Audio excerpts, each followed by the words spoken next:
You're still watching the City of Lagos TV show, and you're welcome to a very important segment where we try to showcase and celebrate corporate icons.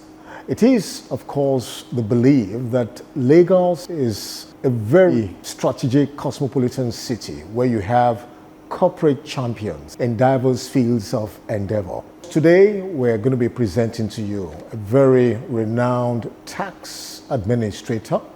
But first, a little bit background information about our corporate champion on the City of Lagos TV show. Mr. William BABATUNDE FOWLER is a seasoned tax administrator, studied in the United States of America at the University of Wisconsin, Whitewater, where he obtained his first degree with a Bachelor of Science in Economics and a minor in Political Science in 1978. He completed his second bachelor's degree in Business Administration at California State University, Los Angeles, and also a Master of Business Administration degree program at California State University, Dominguez Hills, both in 1981. His working career actually started in the United States with Avon Product Incorporated in New York and thereafter Johnson & Johnson in New Jersey, from where he transferred to Johnson & Johnson, Nigeria. He made a career change from international finance and marketing to banking, where he had a distinguished banking career of over 20 years. First with Commercial Bank Credit Leone Nigeria Limited, and thereafter with Chartered Bank, where he rose to the position of general manager before resigning in 2004 to take up his first public sector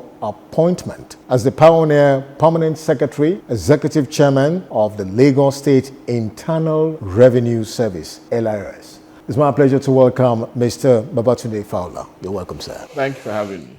You are a highly successful corporate business icon in corporate Nigeria. What informed the major pillars for your success story? Well, let me first of all thank you for that glowing introduction.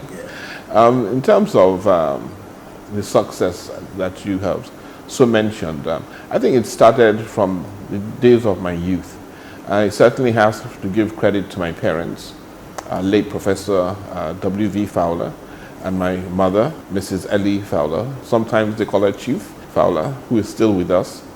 And they always taught all of us that putting in your best in whatever you do is very key and important. That included our academic studies. I never used to come first, second, or third per se. And I remember my father always asking, what happened? How come you're not first, second, or third? But he was always there to give encouragement, and always said that we should always strive to be the best that we can be, to hit our full potential. And same with my mother. And if you know of her, she's the pioneer of 2 schools and a university. She believes very much in education. She believes very much in the youth meeting their full potential. And from that stepping stone, or from that foundation, then you start your life. Success comes with certain principles. Yes. Comes with certain level of determination. So for you as an individual, what were those pillars? What was the philosophy for success for you? Well, the philosophy basically, I think, is to be the best that you can be within any field that you so choose. And I think in terms of pillars, I have to also say that the individuals I worked for and worked with also assisted me in achieving whatever I have achieved so far. Like, for example, in banking, the MD that I worked with initially, Mr. Payne, in Commercial Bank Credit Leone, he gave me full support. He believed in my potential. He let me run my department or units to the best of my ability. And I believe I did very well. In my second bank also, in Chartered Bank, Mr. Ayo Alagundoyi, we used to call him the banker's banker. He also was a leader. Once he believed in your ability, he let you run things the best way that you could. And I think when you work with someone who believes in you and gives you relatively free hand to explore and to do things not the same way that they're used to. That gives you an opportunity. And when I crossed over to government from the private sector, I was also lucky to have someone who believed in my potential, and that was His Excellency Bola Ahmed Tinubu, when he appointed me as the Pioneer Permanent Secretary and Executive Chairman of the Lagos State Internal Revenue Service. And likewise, I was lucky when President Buhari appointed me also the Executive Chairman of the Federal Inland Revenue Service. I was given a free hand, and the other ministries that I work with, the Ministry of Finance, we had a very good working relationship.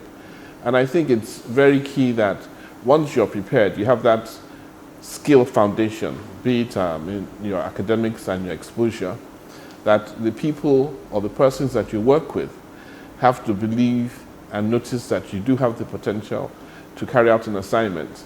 And they should be willing also to give you that little leeway to do things a bit different. With your professional finance and tax administration skills, you're honestly a national asset. What are those attributes and characteristics you have cultivated over the years to sustain your value and excellence in the corporate world? And what are the challenges like? And let me start off with the challenges. The main challenge is that people don't like change. When you come into an organization and you have a vision, and there's certain ways you believe you can achieve that vision, sometimes your colleagues or people that work for you, because it's new, they don't understand the vision, or they don't understand the strategy that you have in place. It's more with your colleagues and those that work for you, because you have to have a team to be successful. I believe in teamwork. And once you can key in your vision and your mission statement to your colleagues and the people that work with you within that team, it makes things a bit easier. For example, I was the first non-accountant, I believe, that was appointed as an executive chairman of a revenue agency. And people's belief was that you had to be a chartered accountant to do tax. And I believe I was able to prove them, or prove differently, that once you have the knowledge and you have the dedication, then you can do whatever you want to do. And I believe in whatever you do, you have to have a spirit of excellence. What you don't know, you should find out. For example, when I had a career change into banking, my first professional degree was in economics. And people say that once you've studied economics, you can be anything you want to be. But then crossing over to banking, I had to do some private studying about banking. The same way when I decided to cross over into taxation. I was not a member of the Chartered Institute of Taxation. So I had to do some personal study and understand the new business that I was going to go into. So I think a lot of it is determined by what you put in and how much preparation you do, coupled with the support and the leadership that you work for. The Lagos State Internal Revenue Service witnessed an increase in internally generated revenue from an average of 3.6 billion naira. And that was at about January 2006 to an average of 23 billion naira monthly as of June 2015. This was adjudged the highest by any state in the country. So what were the strategic efforts made to achieve this feat? Number one, you've got to understand people. We knew that we had to grow the tax base. We increased taxpayers from 700,000 to about 4.5 million.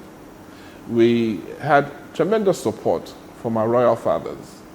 We had tremendous support from the spiritual leaders, both the Christian and the Islamic leaders. We had support from the market women.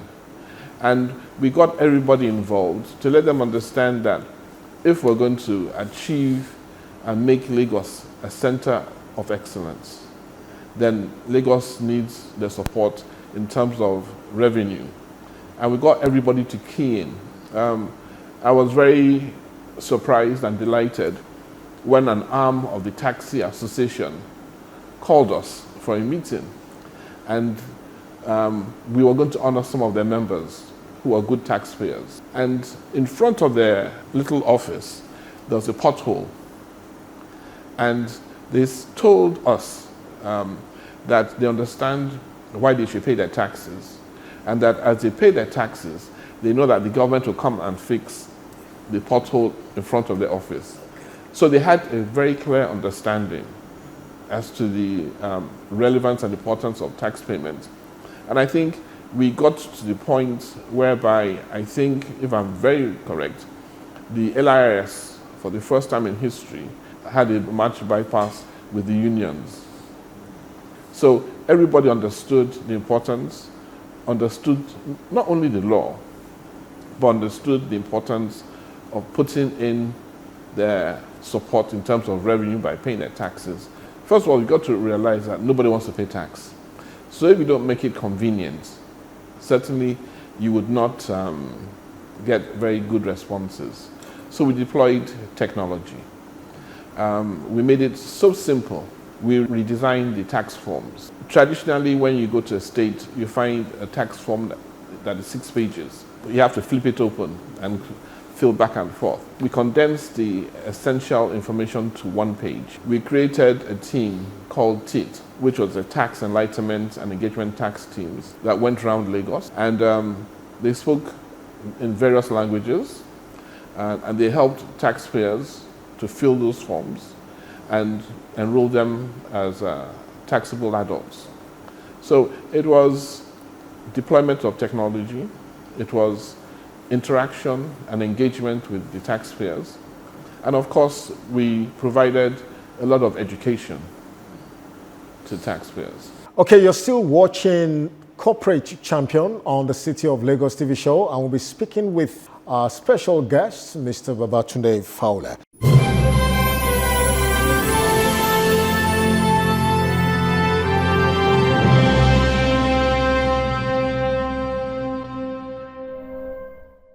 So, sir, on the 18th of August 2015, you were appointed the Executive Chairman, Federal Inland Revenue Service, and Chairman, Joint Tax Board by His Excellency President Muhammadu Buhari to drive the change agenda of the administration in the tax sector. Let's share your very significant and historic achievements with facts and figures.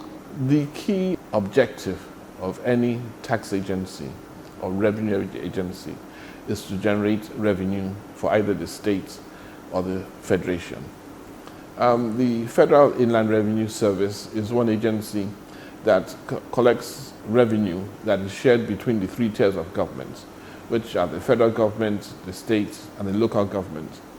So anytime on a monthly basis, the FIRS does not collect sufficient funds, that means the 3 tiers of government does not have sufficient revenue, apart from maybe 3 or 4 states led by Lagos that can basically function without federal assistance right now. And so we first of all, during the four years and I believe 4 months while I was in office, we were able to increase the tax database, both corporate and individuals, from 10 million to 20 million. During the last 2 years, 2018 and 2019, we were able to generate the highest amount of tax revenue in the history of Nigeria. In 2018, we did 5.3 trillion. In 2019, we did 5.27 trillion. But notable among these figures is that the non-oil sector accounted for an average of 58% of total revenue. So in simple terms, is that we contributed more tax revenue than oil. A lot of people believe because oil seems to be or is the largest foreign exchange earner, but it's not the largest when it comes to tax revenue for government. What was the situation in FIRS when you got there and you were able to surpass and come up with a very impressive record? Well, the situation, I met a foundation on ground. But like I said, when you get into an organization and you have a set objective, sometimes you have to do things a bit differently. We employed technology after sharing the vision with the staff. And as of the time that I did leave FIRS, you could pay your taxes anywhere in the world, 24/7. You could print your receipts, get a confirmation. In short, you could do all your tax activities without interaction. Right in the comfort of your bedroom or anywhere in the world once you had an internet connection. And that made it extremely convenient. We did get some awards for that. ATAF, which is an African organization, gave FRS an award for the technology deployed in the payment of stamp duties, for example. So we did deploy a lot of technology. In recognition of your exemplary performance as a tax administrator, you were assigned leadership roles in local and international tax bodies and institutions. Can you share with us what these leadership roles were? How well were you able to make exceptional positive impact and success? Okay, let me first of all talk about ATAF. ATAF is the African Tax Administration Forum, and it's made up of heads of federal revenue agencies across Africa. So you first of all had to be a head of a revenue agency within your country. And I was elected as the first Nigerian chairman of ATAF. And then 2 years thereafter, I was re-elected for a second term, unopposed. My colleagues believed that I was adding value to that organization. And I believe that in line with the objective of that organization, which was to help other African countries increase their tax database, to increase revenue, we had significant impact. That organization also provided training for members, and because that organization also received funding, grants from some other countries, we were able to also train free of charge some tax officials from other African countries. You are a recipient of several local and international awards and recognitions. Nigerians would like to know, what are these awards? Because awards and recognitions are to say thank you and to appreciate you for the good job done. So can we share some of these awards and recognitions? I think one award that I found very rewarding was when I was made fellow of the Chartered Institute of Taxation of Ghana. I'm a fellow of the Chartered Institute of Taxation of Nigeria, but I went for a program in Ghana. I believe then I was also the chairman of ATAF, and they gave me fellowship of the Chartered Institute of Taxation of Ghana, which I believe showed that the Ghanaian people and the country saw that added value not only to Ghana but to Africa. Another award that I received an award by the Chartered Institute of Accountants of Nigeria. Not being a chartered accountant, I received an award for a non-accountant for my contribution in taxation and revenue generation in Nigeria. And I think those two awards sort of summarizes the positive impact that I was able to demonstrate. I also received some awards from the youth, students, and those awards motivate, especially, let me just go back a bit. We used to have essay competitions for secondary schools. We used to support the tax club initially in Unilag, and they eventually went nationwide. So we have tax clubs in a lot of universities in Nigeria, basically to let them discuss about tax payments and the need to pay tax, so that the youth understand that when they become adults, that's very important. And being given awards by the youth means that we've done something right. You are currently a board member, Pan-African Oversight Committee, which is an arm of the Pan-African Parliament of the African Union. What are the set objectives of this committee? And as a board member, how far and how well have you brought about impactful value and change? The Mbeki panel looked at tax revenue on the continent of Africa. It was an assignment also given by the AU. And he came up with a figure of $50 billion, meaning that the African continent loses tax revenue in the region of $50 billion annually. Now, what the Oversight Committee would do or does based on invitation is if a country is losing X amount of revenue, either from exports of natural resources, we may be called in to look into what happened and then give a report on such transactions. What is the vision and mission statement of the Tax Advisory Board of International Senior Lawyers Project? I'm talking about the ISLP. And you're also a member. What are the critical roles you have played to sustain its goals and aspirations? What the objective is to try and improve revenue generation and governance on a pro bono basis, meaning that they do not charge government for their services. They also provide services to certain agencies within countries. My role basically is to advise them in terms of the tax aspect.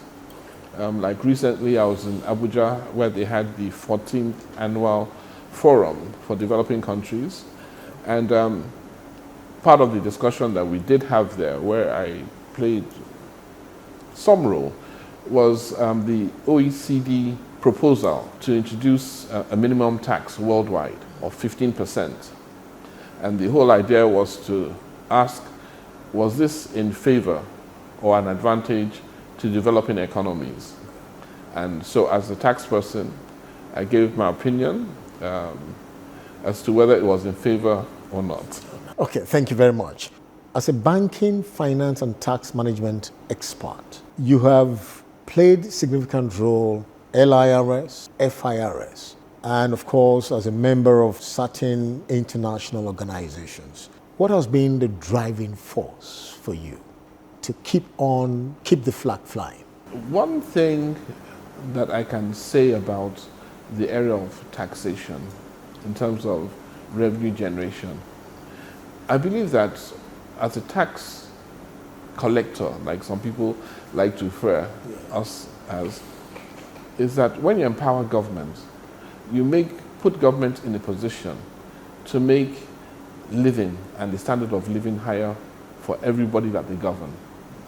And to me, that's very key. I'll give a little example.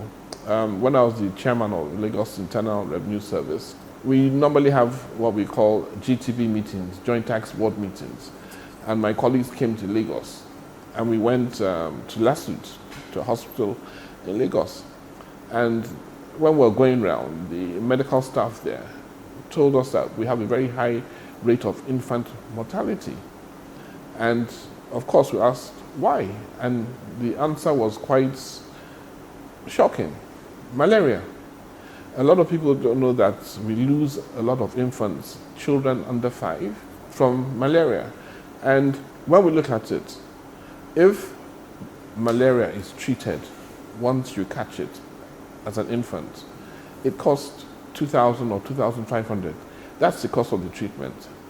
But the nurse there told us that a lot of them bring in the babies when it's too late because they don't have 2,000 or 2,500 naira to buy malaria medicine.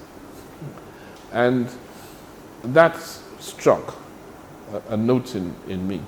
So I said that the more revenue you can generate for government and the more revenue they can assign to medical care, to education, the better would be the standard of living. And the opportunities for young people to become adults increases. I don't have the figures as to how many infants Nigeria currently loses to malaria, but I believe it's something that should be addressed. Do you think, compared to the rate of tax we generate in this country, is it commensurate with our development? What are those critical areas you think government needs to direct taxpayers' money that can, quickly bring about the desired development? One principle that governs tax collection or revenue collection as a tax official is that our objective, our responsibility is the collection. We do not get involved in the expenditure. We believe that the people that are elected to rule based on their budget, based on their research, they'll spend X amount on ABC. So we try not to get involved in the expenditure aspect because it's not our responsibility. But we do give feedback to government that while we were on the field, I give you the example of the Taxi Drivers Association. We went to a certain area in Lagos and the roads were not that good. However, the people in that location are credible people that pay their taxes. So we can provide that kind of feedback. But usually we don't get involved in the expenditure aspect of it. Thank you very much. It's been a wonderful time speaking with Mr. Babatunde Fowler, a tax expert, banking and finance management expert as well. He's been our corporate champion on the City of Lagos TV show. On a final note, sir, having served diligently in the corporate world, both in the private and public sector, by bringing your wealth of experience to bear to make great impact, what are your future goals and aspirations in corporate Nigeria? Well, there's one aspect that actually we didn't talk about, and that was my appointment by the Secretary General to the United Nations Tax Committee. In that committee, we are expected to talk about best practices in taxation regardless of our country position.